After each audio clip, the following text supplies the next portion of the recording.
It was 11:47 at night. I know the exact time because I looked at the clock on my nightstand when I heard the knocking. 11:47. I had been asleep for barely an hour.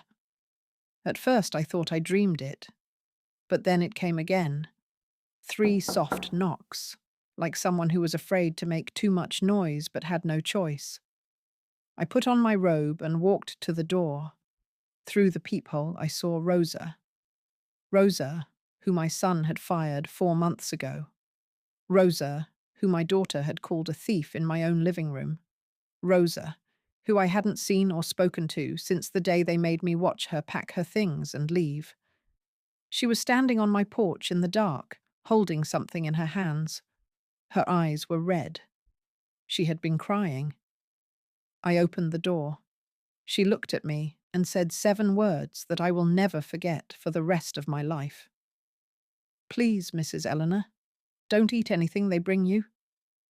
I stood there in my doorway at 11:47 at night, and I felt something cold move through me that had nothing to do with the night air.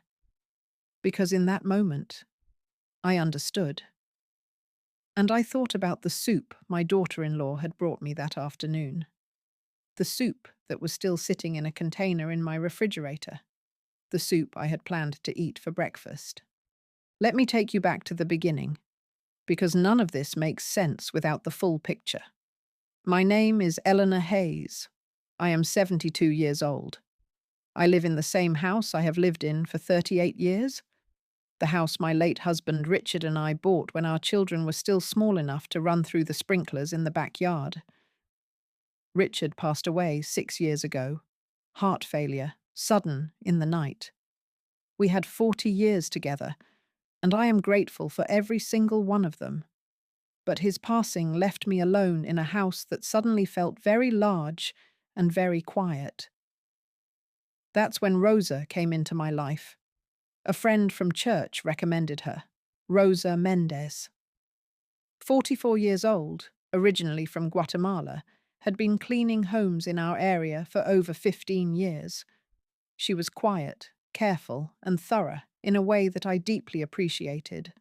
But more than that, she was kind. She noticed things. She noticed when I hadn't slept well and would make me chamomile tea without being asked. She noticed when I was having a hard day, the anniversaries, the birthdays that were no longer birthdays, and she would simply sit with me for a few minutes before going back to work. She never made a fuss about it. She just did it. We developed a rhythm. She came 3 days a week. We talked while she worked. I learned about her children, 2 daughters, both in school. I learned that she sent money home to her mother in Guatemala every month without fail. I learned that she had been saving for years to bring her younger daughter to visit. Rosa was not just my housekeeper. She was, in the quiet and understated way that real things often are, my friend. My children never saw it that way. My son Michael and my daughter Patricia had always been polite to Rosa, the way people are polite to someone they consider staff. Not unkind, but distant. She was a service to them, not a person. That changed about 8 months ago. Michael called me on a Sunday evening. His voice had that particular tone he gets when he has decided something and is presenting it as a conversation. "Mum, Patricia and I have been talking. We're concerned about some things at the house." "What things?" "We think Rosa has been taking things. Small things. Dad's watch. The silver candlesticks from the dining room. Some of your jewelry." I was quiet for a moment. "Michael, I moved your father's watch to the safety deposit box last year. The candlesticks are in the attic because they made me too sad to look at. And my jewelry is exactly where it has always been." He paused.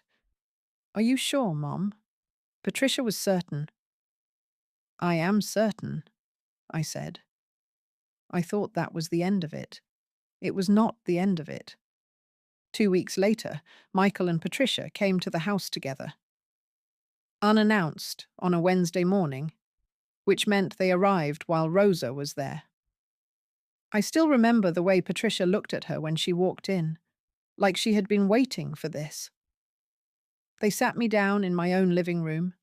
They had a list, an actual written list, of items they claimed were missing, things I knew perfectly well where they were. But they had photographs on Patricia's phone, timestamps. They had clearly been planning this for some time. Rosa stood in the doorway to the kitchen.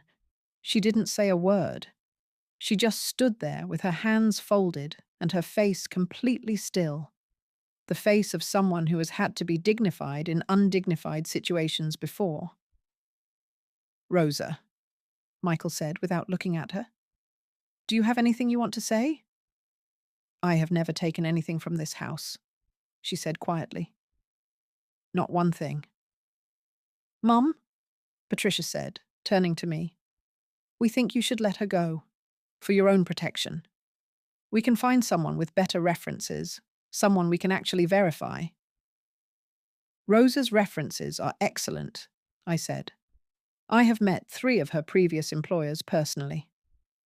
"Mom." "No," I said it firmly, more firmly than I had said anything in years. "Rosa stays, and I would like you both to apologize to her." They didn't apologize. They left angry. Patricia didn't call me for 3 weeks. Michael sent emails that were polite on the surface and cold underneath. I thought I had won. But here is what I didn't understand yet. I hadn't won anything. I had only made them change their approach. 4 months later, I had a small health episode. Nothing serious, dizziness, some chest discomfort. The doctors kept me in the hospital for 2 nights for observation. Standard tests, standard results. I came home on a Thursday afternoon. Michael and Patricia had been in my house while I was gone, and Rosa was gone. There was a note on the kitchen table in Michael's handwriting. "Mum, we made a difficult decision while you were recovering. We didn't want to worry you. Rosa no longer works here. We'll explain everything when you're feeling better. Rest. We love you." I sat at that kitchen table for a long time. I didn't have Rosa's phone number memorized. It was in my old phone which Michael had replaced for me. "An upgrade, Mom. You'll love it." 2 months earlier. I had no way to reach her. For 4 months I told myself everything was fine. Patricia started coming by more often. She brought food, casseroles, soups, baked things. I told myself this was love. This was my daughter finally stepping up. Michael talked to me more about finances. My accounts, Richard's investments, the house. I told myself this was responsibility. This was my son being practical.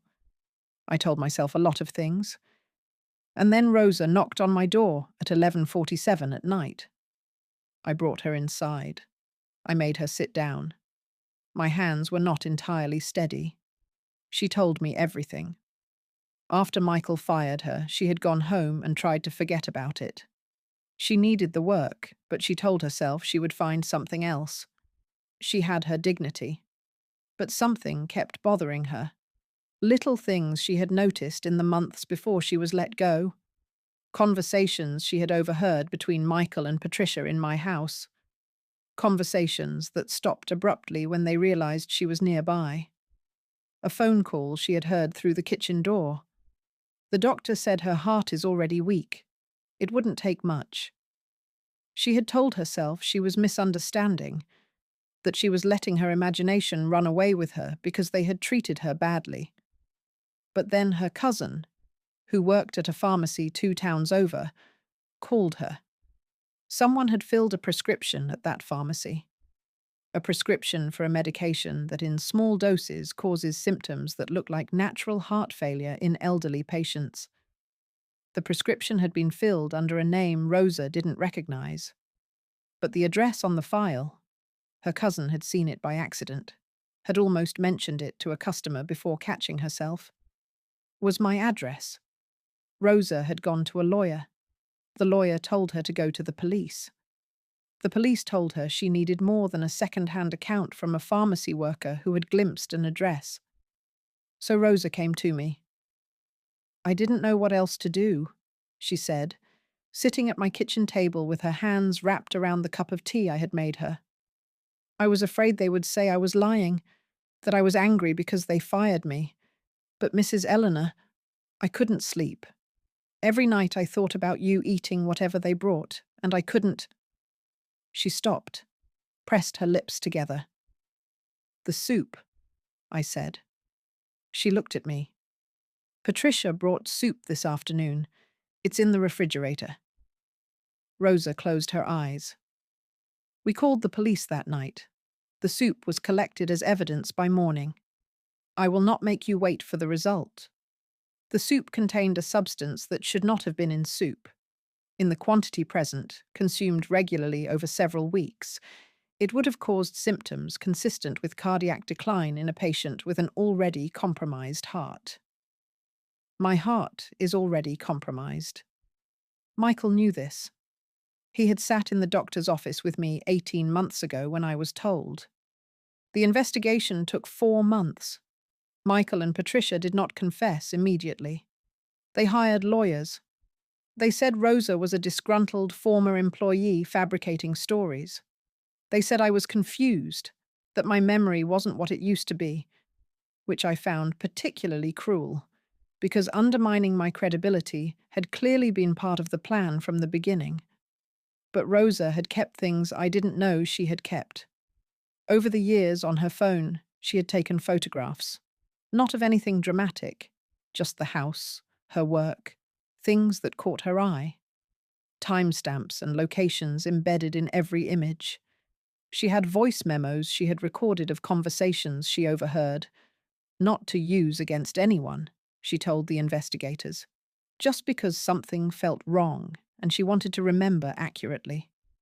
She was, as I had always known, a careful and thorough woman. The pharmacy records were subpoenaed. The name on the prescription was traced. There had been money moved from an account I didn't know Michael had access to a person whose connection to my family took investigators 3 weeks to establish. Patricia broke first.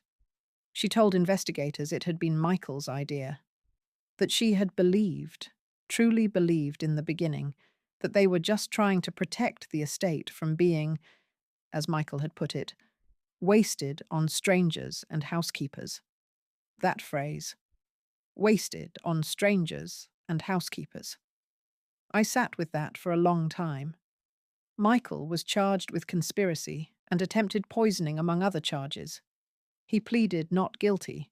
The trial took 11 days. He was found guilty and sentenced to 12 years. Patricia cooperated with the prosecution.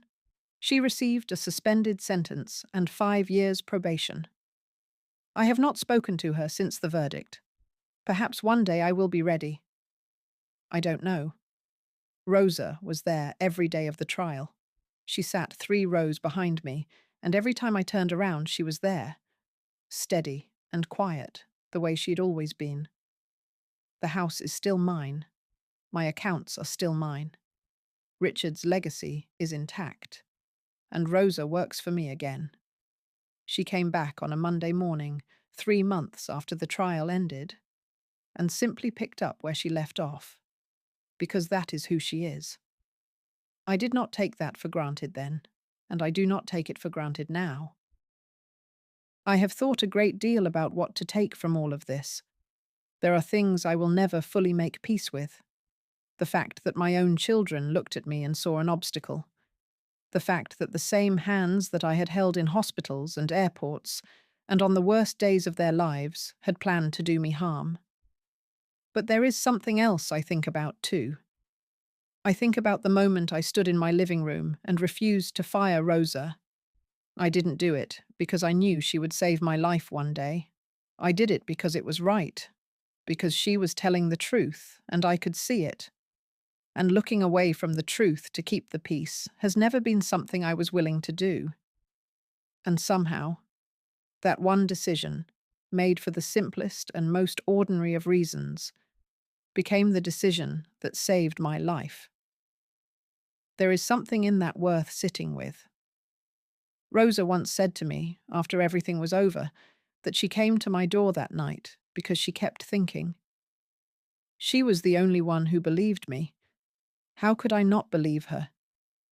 How could I not believe her? I want to ask you something today, and I want you to really think about it before you answer. Have you ever stood up for someone when everyone else was against them? Not because you knew it would matter, but simply because you knew it was right. And did that person ever surprise you? Leave your answer in the comments. I read every single one.